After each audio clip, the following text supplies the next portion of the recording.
Awesome. Thanks, Davina. And then we'll talk later about how to get me that file.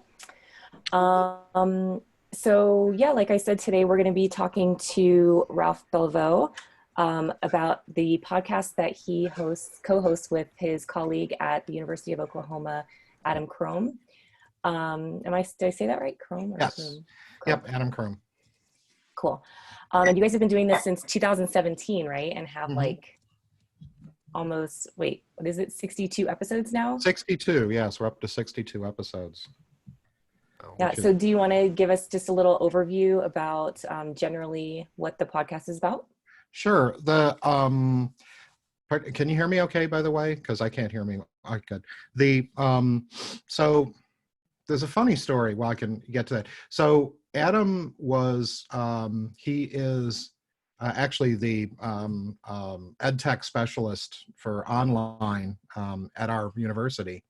So that's probably why he's not here. But so he was hired. He teaches for us. He teaches in the PR sequence, but he also works for the provost's office directly for half his time.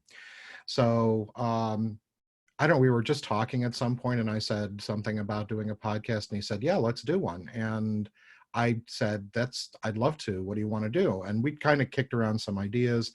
And we just started, came up with this idea. I like the idea of kind of a sarcastic, apocalyptic tone to the whole thing since 2016, we feel like we're living in the end times, if not before. So, again, in kind of a jaundiced, sarcastic way. So, so we started, and I'm going to be teaching a podcast class in the fall, which will be kind of interesting. And one of the things that I learned pretty quickly was it probably took us like the first 3 or 4 episodes to kind of get our rhythm and everything going. And most of the idea of it is, as I had told Adam originally, was I wanted it to sort of function as a pretty accessible media literacy tool in some ways. So that's kind of been the target all along. And like at a lot of universities, we get to benefit from a lot of, pretty fantastic people who are being brought in by other people to come in and do presentations and things like that.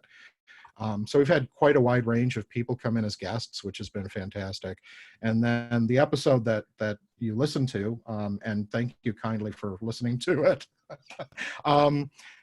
was probably every other episode, or maybe a little more often, Adam and I just kind of talk about media issues that we think are relevant and worth talking about. So that's kind of the genesis of it. So do you guys script at all, or how do you go about figuring out what you're going to talk about? I'd like to say it's a really, no, it's not. It really is. It's a question of when do you want to record this week? Because schedule is, of course, the biggest problem. And if we have to schedule around someone, then, that's why occasionally there are episodes where Adam can do it and I can't, or I can do it and he can't, because there's a particular time we have a guest available to us. But for the most part, what we do is have basically a planning meeting where we kind of map out the issues that we think are either interesting or worth talking about for that particular week. And I think we work really well together, but we have definitely different taste categories. And so he brings a lot of, I'll say it because he's not here. He's terrifyingly younger than I am. And so his perspective on how he approaches media is quite a bit different. He's also got young kids. And that, of course, makes an enormous amount of difference in terms of how you kind of process media. And he does a lot of very, very high quality online teaching also. So he brings those sorts of things. And so it just works together really well because of some contrasting ways of approaching it. So what would you say are like the top 3 pieces of advice that you would give to someone who wants to start a podcast? So some of the ideas that I'm going to be working with in the class, one is that it probably takes 4 or 5 episodes that you have to kind of commit yourself to going for that long. And then if it's not working out, change the idea and try to approach it differently. What I appreciate in podcasts is kind of a conversational approach where it's accessible to people. And that's worked really well with the guests we've talked to, just in terms of keeping it pretty kind of low key. Even at times when we've been talking to people, we did one of our more recent episodes with a person who's doing fairly complicated literary theory. And it was a kind of an interesting challenge because I'd read some of her stuff and was reminded how little I have to read stuff that's really dense theory like that anymore. So, and trying to get her to then explain what she was doing in a way that was accessible to people. So that's the thing, is I think trying to think from the point of view of what's the target audience, and what's kind of the right tone that you want to kind of reach with them. So I think that's part of it too.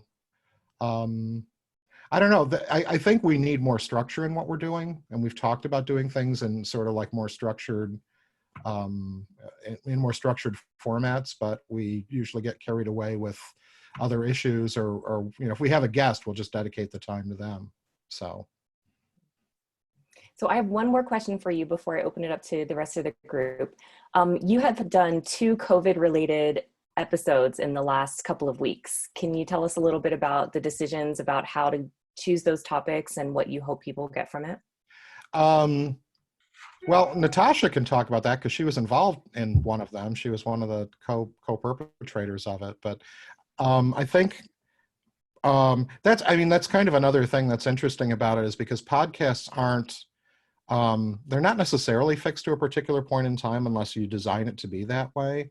And most of our episodes are pretty free floating. They don't like adapt to a particular time. But it struck me that one of the things that was potentially interesting was that there were a lot of people who were having to homeschool that hadn't previously been involved in homeschooling. So anything that we could offer them as far as thinking about, how they're approaching this new situation that we're in, because it's very weird, isn't it? I mean, it's very, it's a very bizarre world that we're in right now.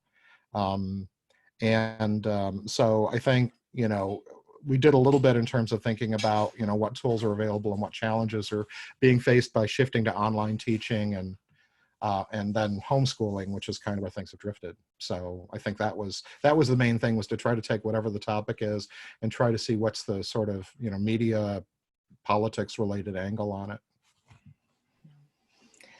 Okay, so I want to get into the specific episode, but first, are there any other questions for Ralph about the general production of the podcast or podcasting in general? Ralph, who Yeah. is Hi. your target audience? Well, it's always, kind of, it's definitely not local, because, what I keep on trying to do is make sure we're not talking about things from a local perspective, but something probably more national. But I think the target audience is people who are interested in a media angle on what's going on in the news and information sphere. And I think, people who are looking for tools to understand what's happening in the media world, particularly to understand things like, a couple of my favorite episodes were about digital redlining. The episodes with Mike Caulfield were a whole lot of fun to do. We've had some journalists in, Eric Stover. I have to tell you this, just because he's become a noble person. My older brother emailed me about 3 weeks and said, "Hey, I found this weird podcast called Media and the End of the World. I think I'm going to listen to it." And I said, "Oh, okay." He went all the way back to the beginning and listened to all 62 episodes, which was kind of remarkable. And the reason I mention that is because there was an episode we did with Eric Stover, who, if there was one episode that I think kind of stands out in terms of its kind of humanist angle, he worked with, he's been involved in basically human rights work. And he's a forensic anthropologist who's we had a fairly famous forensic anthropologist here in Norman, Oklahoma, who we'd worked with before in Africa and South America and various places where there were mass graves, and to find out or people who were disappeared. He's teaches out on the West Coast and does a lot of work in that area. As my brother was listening to it, he just mentioned that episode was one that was particularly moving to him. So I was really happy to hear that. We also had a colleague here. I'm sorry, I'm babbling on too much, but we had a colleague here who got back to Oklahoma from a conference. And this is, again, a fairly early episode. And he got home, slept overnight. Next day he woke up and he kind of passed out. And so his wife had him go to the hospital, and he had a brain tumor. And he had to have the brain tumor removed. And then he basically had to relearn his life, right? Which was really interesting because he was an ed tech specialist here on campus, really phenomenally talented guy. And so there's an episode, and I wasn't part of this episode, Adam did it, but it's really kind of moving to hear him tell the story of kind of trying to put his life back together, trying to relearn his tastes in food, his tastes in music, what he liked and didn't like. So there's been some, I mean, to me, it's been kind of like, there's been these moments where it's just kind of a great opportunity to have people tell their stories. So. Awesome. Any other questions about the podcast in general? Not a question, but a comment. Right now I understand way better right now the podcast actually, because I see that it's like really like the intention to do like the more conversational tone. Yeah, that makes totally sense right now. I like that kind of also approach that it should be accessible for many people. So that's, yeah. Mm-hmm. Oh, Davina, you're muted. I did that with my class a couple times this week, and then they make fun of me. Okay, so if I had zero technical background, what would I need to start a podcast? I mean, I'm interested. I want to start a podcast, but I have zero technical background. Well, and again, I'm going to drag Natasha into this a little bit if that's okay. But the last episode we did just like this. I mean, we did it as a Zoom because we're all in different places. And so really just in turn, you have the technology usually sitting right in front of you to do it. It's just a question of sort of, you know, what quality you're looking for and how ambitious you want to be and all of that. But the entry technology is pretty simple. And then actually, if you wanted to, and we kind of decided not to, but you could also put the video of this on YouTube or Vimeo if you wanted to. So you could actually be producing, you know, sort of like a live discussion podcast if you wanted to. But I think the quality was okay. It's not the best, but it works. So you could, I mean, as a starting point, just use this technology to you know, bring people in. And you know, we usually in terms of the technical side, I've used Audacity to edit it before. I've used what's the other one, the Adobe Audition to edit before too. There was one episode we did where somebody had participated in a three-way conversation and then afterwards said, "Would you mind editing out everything I said?" Which was not, you know, it took a while, but I could do it. And I left a couple little pieces in because she said they were okay, but she'd realized that some of the political stuff was potentially going to be problematic. So Actually, can I use that as a segue to make some observations on your podcast? That's a very insightful story, Ralph. Because when I was listening to your podcast, there's three things I want to talk about that got stirred up in my mind. The first thing is this issue of identity. Because it is a conversational tone and because you are clearly self-disclosing about life and everything, there is an intimacy, right, to this format. And because we know you, right, and love you, I found charming because it like actually added, just the same way your brother found it, you know, it's like it adds dimensionality to your weirdness. You know, I always knew you were weird, Ralph, right? But now I have a lot more ammunition, right, to know just how weird you are, right?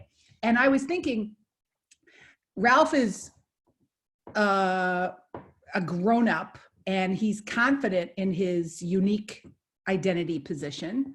And so for him, there's low risk to such a intimate, self-expressive format. And for artists and other creative people, often self-expression is their stock in trade. So like, you know, go for it, bear all. But for other people who don't have as much power, as much social power, such intimacy has real risks and dangers. And so I wondered about how you think about the risk-reward equation. Is all this self-exposure worth it? Well, I mean, part of what you said is 100% correct. And it was something that I learned when I was in graduate school and I was teaching the same class alongside people who were younger than I was, or people of color, or women, or um, um, LGBTQ people. Um, I have always known, because I've been involved in teaching for like 30 some years now, that because of my privilege of being male and, everything that goes with sort of like instant authority, that's part of what makes it easier for me in a lot of ways. I don't have to, uh, my crisis of legitimacy is a lot less problematic than other people who have to prove themselves to students who, regardless of their own personal politics, are growing up in a culture where, if you're not that, then you have to overcome hurdles. So I think that's part of it. So I have less. You're right. I have less at stake in terms of revealing things. Um, eh, at the same time, I think that a lot of, and I won't get too much into this, but personally, I came from a working class background, as a lot of us did, and I always have this kind of like naive idea that I think most of us agree with, that education is sort of power, right? That there's a kind of a relationship there. And I've always felt I've been very fortunate to have had some really phenomenal teachers in doing radio when I was younger, in learning how to do media production, things like that, that just allowed me to sort of feel comfortable in that environment. And it takes some adjusting to do that. But I think it's, in terms of the risks, I think it's still a pretty low risk medium in a lot of ways. I mean, I've said things that were wrong and decided not to go back and edit them. The other interesting thing is that we always tell our guests, and and I, as a journalist, I would say never do this, or as a documentary filmmaker, I would say never do this. But we always tell our guests, if you ever say anything that afterwards you want us to cut out, let us know and we'll do it. And it's part of making them feel comfortable with the format, which I think is really important, because they deserve to have control over, what they say, and we can all accidentally say something that we don't mean, or something that we don't necessarily want in front of the public like that. And I think that's reasonable given the format. Again, if it was more journalistic or more documentary in intention, I would say never do that, because unless you can ethically work it into what you're doing, and you never want to lose editorial control. But in this case, I think, because I think of it as a shared process, I think that's okay. I'm not exactly sure how community radio works in the USA, given that I think everybody here is from there except Michael and me. But we have a lot of community radio in India. In fact, there's one organization called Self-Employed Women's Association, SEVA, which actually has two sort of divisions. So there's the SEVA radio and the SEVA video. And essentially what they're doing is training people in this technology, radio and audio, video, respectively, and giving them the reins of the entire establishment. So they are the producers, they're the programmers, they go out looking for content. Clearly, since it's community radio and community video, it's very local. They have had skirmishes with authorities, which they sort of try and handle. The university that I'm at right now, a professor has his own initiative called Children as Media Producers Camp.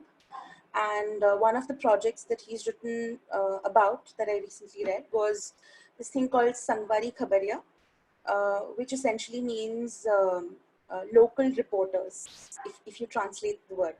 And these are all adolescent kids who did not even know what a camera is, and who had their own, so there's this dialect, Chhattisgarhi, which is an offshoot of a language in India. And that's the language, that's the dialect that the kids used. And they literally sat down and translated all the words, the technical words that we have. So close up, short, zoom in, zoom out, etc. And they literally sat down and translated everything. And one cool example that he gave was when he was teaching them editing, he was giving them examples. The analogy that he used was tailoring machine. He said that like you have, the analogy that he used to explain how editing works was that it's like a tailoring machine, a stitching machine. Yes, yes. And you know, the fabric and how you need to make a format within the fabric and then cut it and then put it together, so on and so forth. So for them, it's actually very empowering. And they did have, in terms of sustainability, issues because it's not something that's paid. And the local staff of the NGO that this was connected with tried helping them and getting them in contact with local UN offices so they could get work, freelance work for the local UN office. But I mean, they're pretty happy about it. They're so stoked that they've started taking other younger children under their wing and teaching them community video. So, yeah. Cool. Yeah, that sounds like a great project. I really like the idea of that.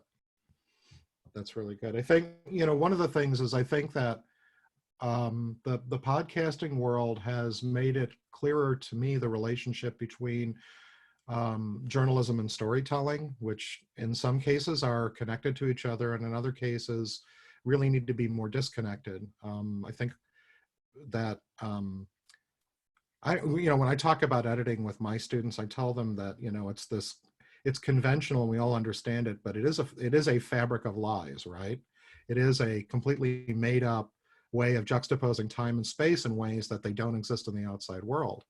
And that's kind of what storytelling is, right? Whether it's historical stories or personal stories or whatever, it's imposing a structure on the outside world and then, you know, remanufacturing it because of its significance to you. And I have been convinced that everyone has stories. Everyone has stories that are really important that we can learn from. And so it's just, you know, I think it would be interesting to both teach sort of like the journalistic approaches and what the priorities are there. We did an episode with a guy who runs a business journalism program in China, whose program went unintentionally online this year. And he's a very like mainstream journalist kind of person. So his storytelling is based on what the priorities are in journalistic storytelling. But in the podcasting world, I think you can also do a lot of personal storytelling that can be very powerful. It's what Ira Glass has been doing for a very, very long time. And being able to, I think on both sides of that is really important because we can learn a lot from other people's stories. So, so Ralph, can I ask you, can we talk about pop culture academia? Okay. Sure. Because first of all, I love that topic, and yet I was so it raised so many questions for me. This is where I'm really happy to be talking with you about this, because this segment in particular just made me crazy, but in a good way.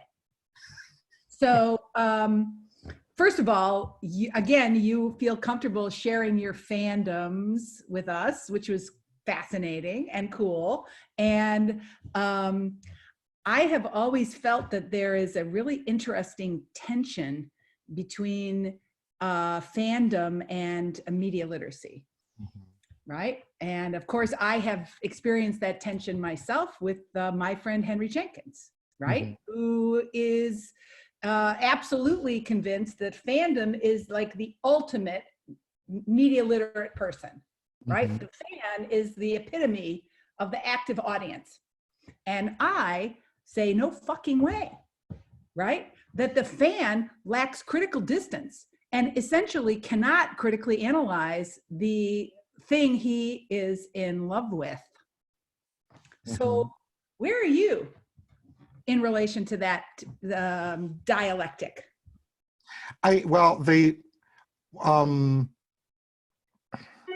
The biggest challenge that I think we all face with that is trying to be able to do both at once, right? We want to be able to the way I talk to my students about it is you want to go for the roller coaster. So when I talk to students about this, I say, try to, if you can, get in the habit of watching things twice. The idea being that once you can go for the roller coaster ride that the producers are intending for you to experience, and then the second time you can kind of separate yourself from it and look at things like story structure and point of view and all sorts of things like that that are buried in it. And I usually, like, rhetorically, the way that I position is I tell them, I'm too stupid to do that in one sitting. Maybe you're smart enough to do it in one sitting. It's really hard to do because it's like the challenge of writing and editing at the same time. You've got a built-in contradiction in what you're trying to do. But I think that we're, as a culture, really bad at talking and thinking about pleasure, and really bad at talking and thinking about taking the ideas of things like, well, it's entertaining or something like that, and becoming critical about that. So have any of you been sucked into the Tiger King? Has that hit your radar screen? Yeah, okay. So it's enormously, like, painful to watch in a lot of ways. And from a documentary perspective, really kind of poorly done. It's like 7 hours of clickbait, basically, just over and over again, of things getting escalating and worse and everything like that.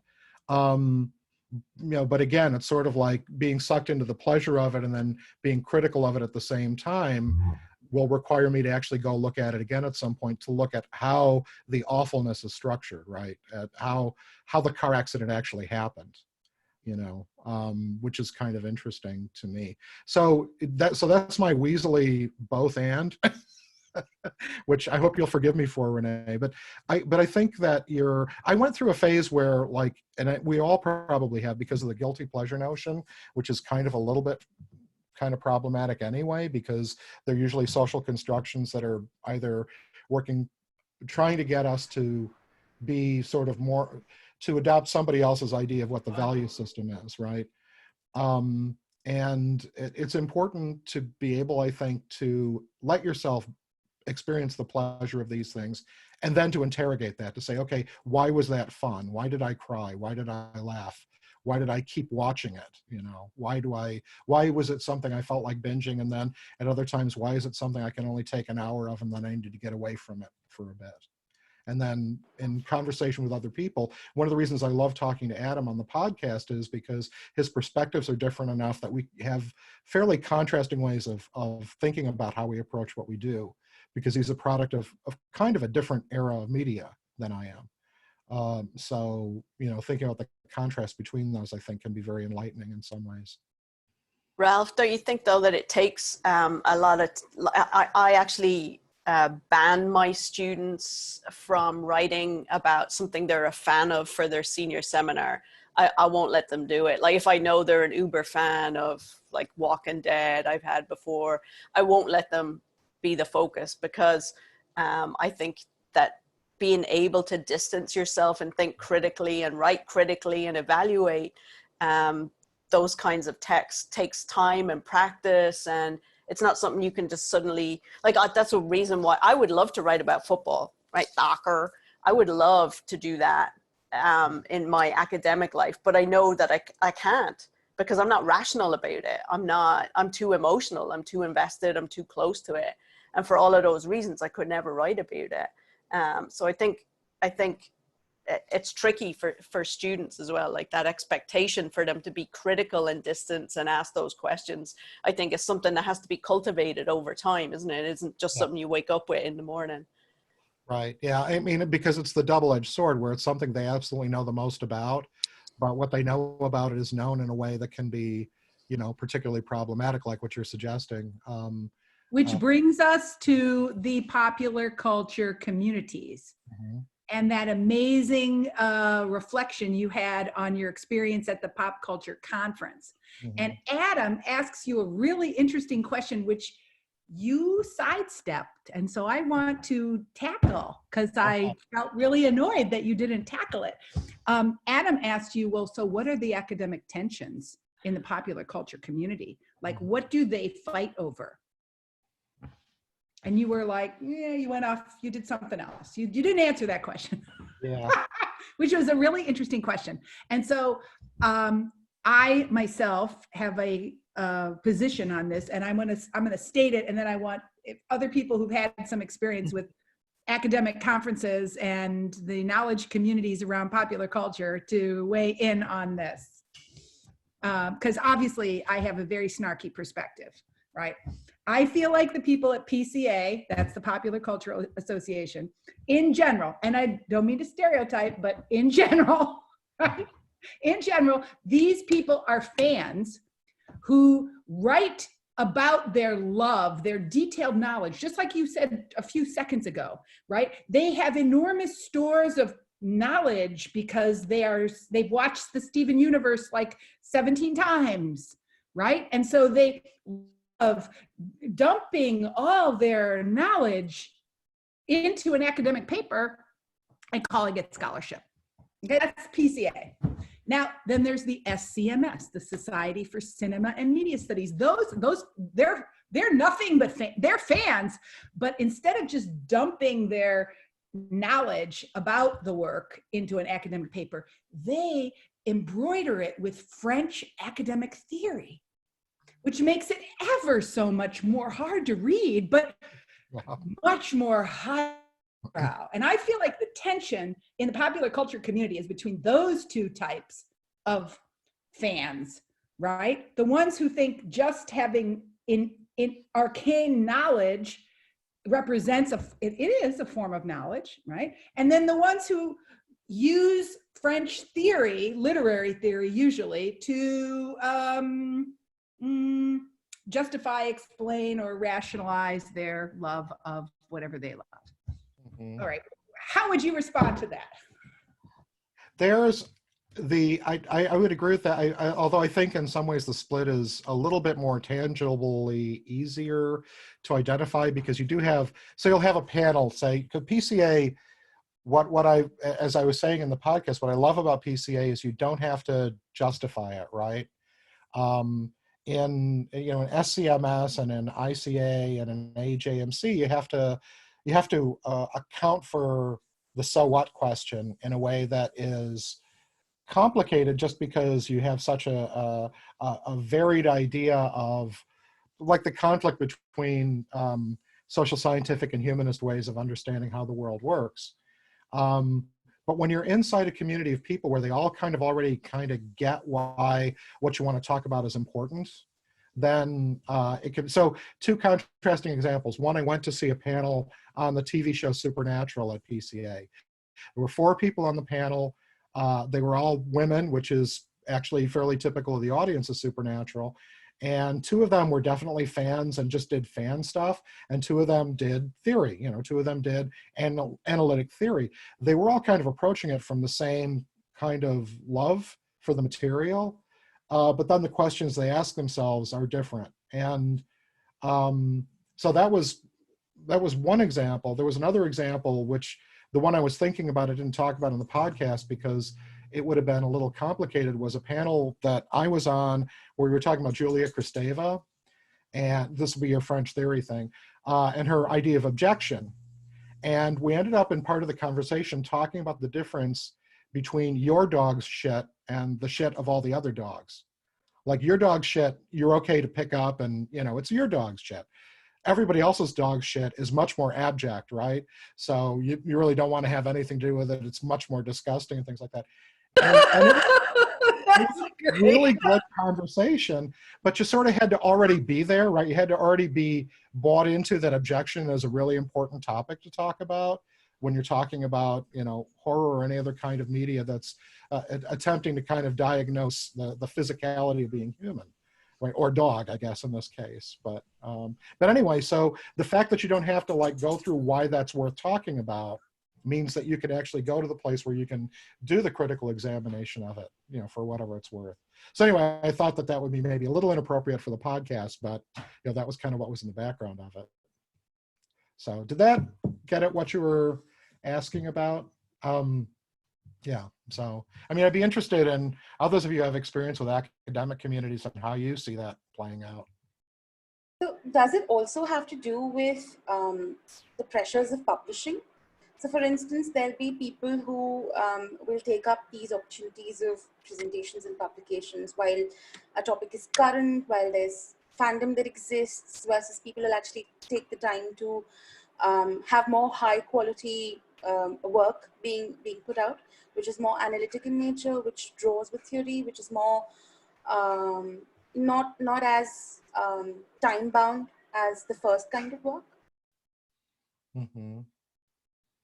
That is a common critique to the folks who specialize in popular culture, that they kind of move from trend to trend, that when you look at when we evaluate candidates' vita, we look for a sustained line of inquiry, but a pop culture person sometimes goes from what's popular to what's popular, and it's hard to see what the thread is. Sometimes that is a critique, but often, more typically, a pop culture person kind of gets deep down into a particular fandom, right? And so like the Harry Potter scholars are still, deep in Harry Potter and long past its, sort of sell-by date.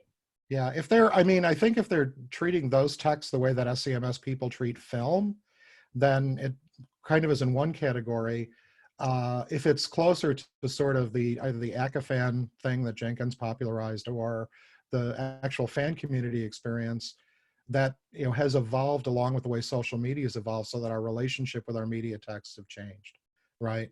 Where fan poaching is common and it's not considered unacceptable, and has particular kind of social and cultural products.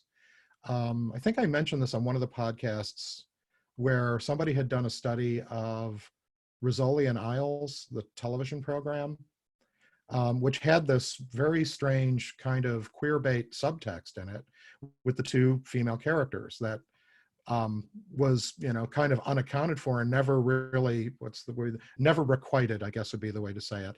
So there was just the suggestion that there was this relationship between the two central women that had this subtext to it.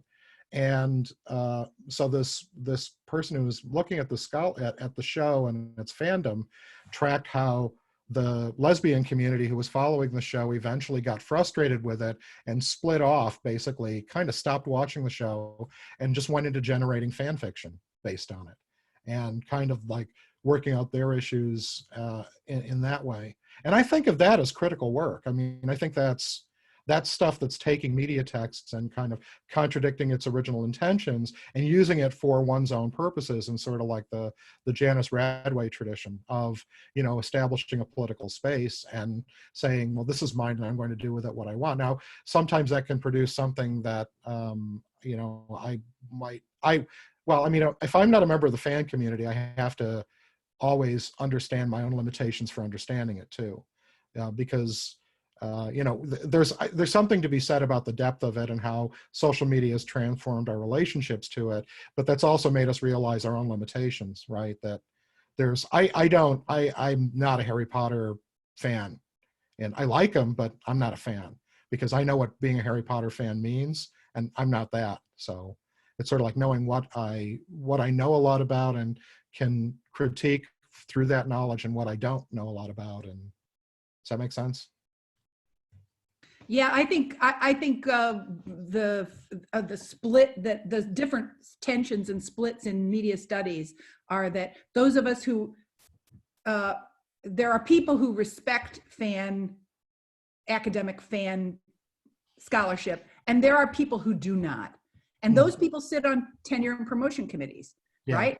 And I have trouble. I acknowledge I am biased against academic fan writing. I don't respect it generally, right? With a few exceptions. So I have to acknowledge my own bias in feeling like that is like first world scholarship, self-indulgent, right? Not really addressing the real genuine problems of contemporary society and media. So my bias is, I'm aware of it, but I am also aware that those hierarchies, right? Those hierarchies exist, whether we want them to or not, and everybody's got a different hierarchy, right? Because in some academic departments, fan scholarship's at the very top, Right. And Yeah. everything else is underneath. Yeah, I think this is one of my problems though with that kind of scholarship, but also I think you find it in other disciplines, but it's not treated the same. Like nobody would say scholars of James Joyce who are obsessed with like analyzing every word of every page of whatever bloody terrible novel he wrote that's deemed a classic. Nobody would categorize that in the same way, you know, as sort of substandard or not academic as somebody who was, you know, looking at Harry Potter or what, you know, whatever, horror films or slasher films or whatever. So I think that part of it is the problem with the hierarchy. And I agree with you, Renee. For me, the frustration with the Joyce people on the one hand, or, you know, Buffy people on the other, is that those larger questions don't get asked about society and culture, right? The sort of bigger so what questions, the political implications. And so I'm always looking for those macro level questions to come out, but that's rarely done in either of those fields, but how they're treated is very different, you know. And how will my job application look like will be very differently considered if I'm a Joycean scholar versus I've been studying Buffy for the last 10 years. Well, or what, I mean, if you were in anthropology, I mean, what if you said, you know, you were a fan of the group you were studying? I mean, that, which would, it'd almost be an absurd conversation, right? To say, you know, I have a friend who's doing documentary work about Indian musicians who are considered, you know, a kind of an untouchable class. And she is really into it. I mean, she is, and she does amazing work on it. And it would not be, I don't think it would be inaccurate to say that she is a fan of this group. She wants to support their political self-determination. She wants to support their aesthetic expression. So it really, you know, it's, you're right. I mean, it kind of spins around to, you know, because I guess the alternative is what, not liking what you're studying, or, you know, or treating it with the kind of objective distance that makes a lot of like social scientific surveys based in, you know, Midwestern classrooms of freshmen to be so completely bizarre to me. And again, staying as far away from those political questions as they can. So. I would love to ask you guys about your thoughts or experience about or with media literacy in pop culture, because I often watch shows like, I think BoJack Horseman would be a great case study for finding media literacy. It you know, the movie industry, the music industry, journalism, it covers everything. Wouldn't that be scholarly? Like, there's so many lessons that can be pulled out of there and not only used in the classroom, but just like, yeah, just explored. Yeah, the same was true in The Simpsons, basically, and a generation prior to BoJack Horseman. That show is working in The Simpsons,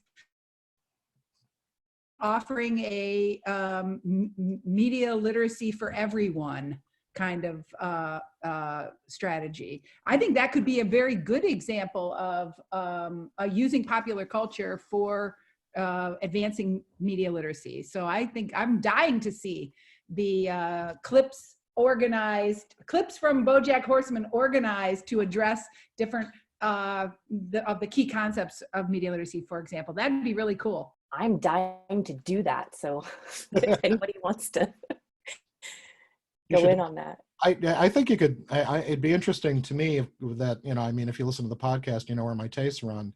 I think it'd be interesting to do that with Black Mirror, because Black Mirror is so directly about, and I don't know if you all had the chance to experience the Bandersnatch episode, which I thought was one of the standout media experiences for me in the past decade, because of this was the interactive episode where you had yes, no, and how you answered those things.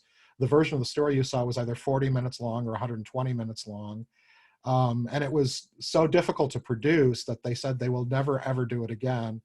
But I thought the experience of going through it was really weird. The first time I went through it, I did it alone. The second time, I was with somebody in the room and we kind of coordinated on the answers to the questions and things like that. And what I found out about it, what I really liked about the experience of it is, if you haven't seen it, part of the storyline, the characters in it eventually suspect that somebody is making decisions for them. So it's got this kind of really interesting reflexive aspect to the storyline that was, you know, really appealing to me. So I don't know, do any of the rest of you have other examples of things you think would be? So who's written about Bandersnatch as a media literacy opportunity? That'd be a great topic. JMLE readers would love to learn more about that, Ralph. Okay, I'll put that on my list.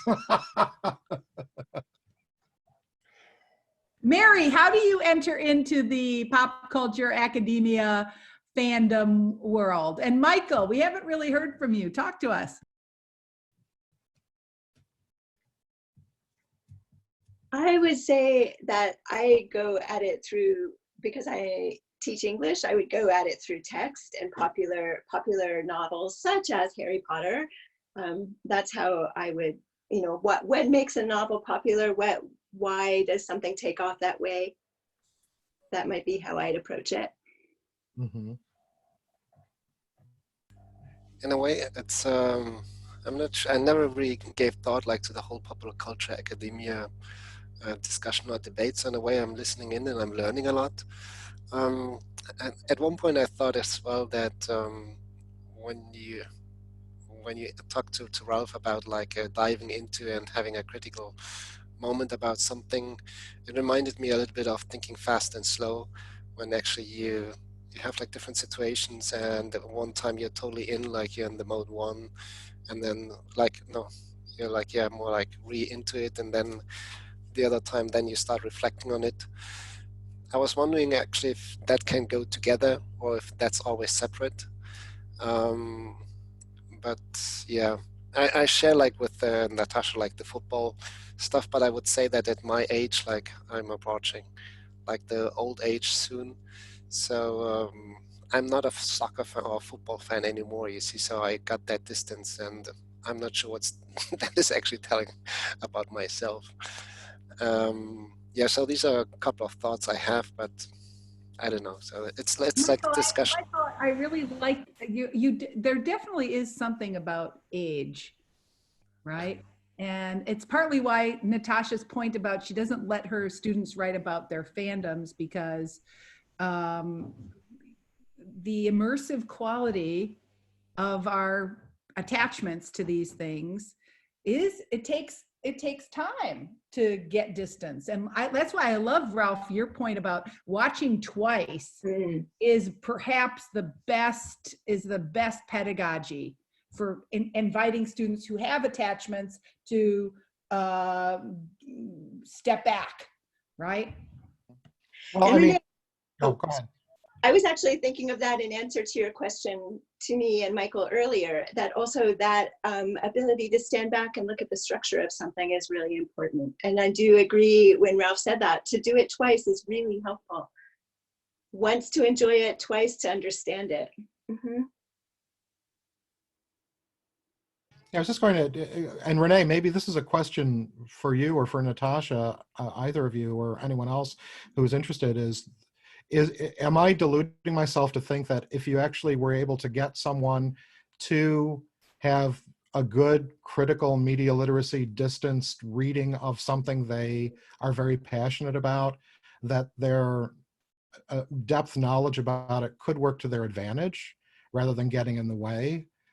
So it's a harder lift in a way, but potentially the outcome could be much deeper and stronger, I would think. So. Yeah, I agree. I think you can. I mean, but I think just generalizing as a whole, I think looking at my students, that's a rare case that somebody's able to, you know, be a senior, be 21 or 22 or whatever, and be able to do that. I think that's a rarity. Like, it's usually more of a hindrance because they're upset. Like, I have a student right now who just wants to write about Disney Plus. It's amazing. And it's like, okay, it's amazing. Now, can you apply anything I've taught you for the last year to Disney Plus? You know, so like that critical, that ability to think critically, that ability to engage with the text in a critical way. I think it takes time and it takes practice. And, you know, it's just the difference between, maybe back to Michael's point about age, being 20 and then doing it for your whole life, you know, like it's a reflex now for most everything I watch, right? And I'd say probably the same for most people here. I mean, I'm watching Tiger King and hating myself for watching Tiger King as I'm watching Tiger King. However, when teaching, it's possible to use the fandom to one's advantage as a model because they're familiar with it. So it's like a template. Okay, let's look at this plot. Let's look at the setting. Let's look at all of these elements, and then let's transfer what we've learned about examining those elements to something unknown. And then it's just scaffolding, really. I think there, just when I was an undergraduate film student, I had a professor, Stuart Kaminsky was his name. He eventually became a mystery novelist and quit teaching, which was too bad. But he used to, you know, he was a film teacher, and basically his marching instructions at the beginning, and I do this in a lot of my classes, is to say, and he was a much more blunt person about stuff like this. He would say, I don't care if you liked it. I don't care if you didn't like it. I don't care if you think it's good. I don't care if you think it's bad. None of that is going to help any of us. The conversation has to get over those things before it can actually start. And I have tried to do that now for, you know, a lot of years, decades. It's impossible to do, but I think it's always a good kind of goal to have in mind is if you're going to treat something critically, then let the judgment about its quality ultimately aside, and let the judgment about your liking or not liking it aside, and then you can engage in a conversation about it that's about more than just you, basically.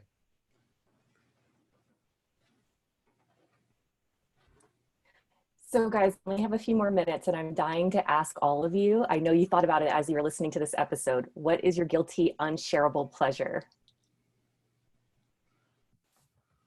I'll start with mine, and it's hard to answer that because I'll recommend it to anybody, really, like, because people have different tastes and there's always somebody that's gonna like Legally Blonde. But I love watching hip hop videos on YouTube. I don't know why, like dance videos, like those dance crews that come together and they have the choreography. I will do that for hours and did so a lot in Hong Kong. So that's mine.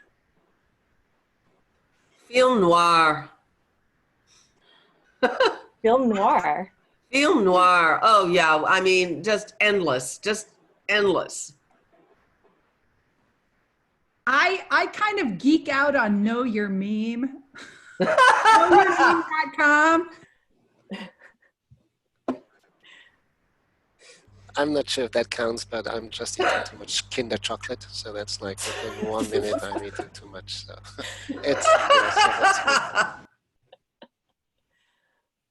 I think it's fine because we're all on lockdown, so it's okay. Hey, I started my sourdough starter yesterday, so it's time. I was going to say mine is not one I have anymore, but for years I was in love with Jack Wagner on The Bold and the Beautiful.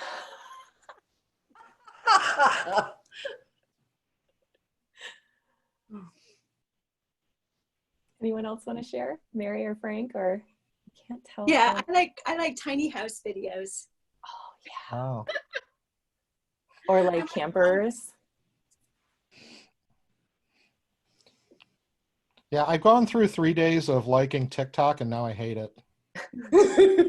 Just like shoot me now. All right, well, with 1 minute left, unless anyone else is burning to share, I want to share some wrap-up information news. Okay, so first, Ralph, thank you so much both for the podcast and for being here today to talk so much about it. We love it and we love you. Thank you very, very much. Thank you. Thanks to Michelle, who did a lot of really hard work on putting this together, even though she couldn't join us today. Let's see, coming up. Okay, so you can continue the conversation, of course, on Twitter using the hashtags DigiURI and MediaClub. Also, don't forget to vote for our May title. The voting form is open at bit.ly/MediaClubVote. And the special announcement that we have is that we're going to do a bonus meeting this month where we watch and talk about the movie Contagion. So let me oh, I can't share my screen, but if you guys go to the Media Club website, I'll put it here in the chat. Oh, thank you, Renee. So yeah, so on April 20th and at a new time at 12 p.m. Eastern time, we are going to talk about the movie Contagion. It's one of the top streaming movies right now for obvious reasons. So we're going to talk about the movie, its production. Is it valuable? Is it not? Is there anything that we can learn, etc.? So I hope to see you guys in 2 weeks for that. And then don't forget to vote for next time. So thank you, everyone. Yeah. Thank you so much, Sam. Thank you. Thank you, everybody. All the best to everybody. Stay Thanks, safe. Sam. Thanks, Bye, Ralph. Thank everybody. you. Okay, shall I stop recording now? Yes. Yes. Okay. Thanks so much, Davina.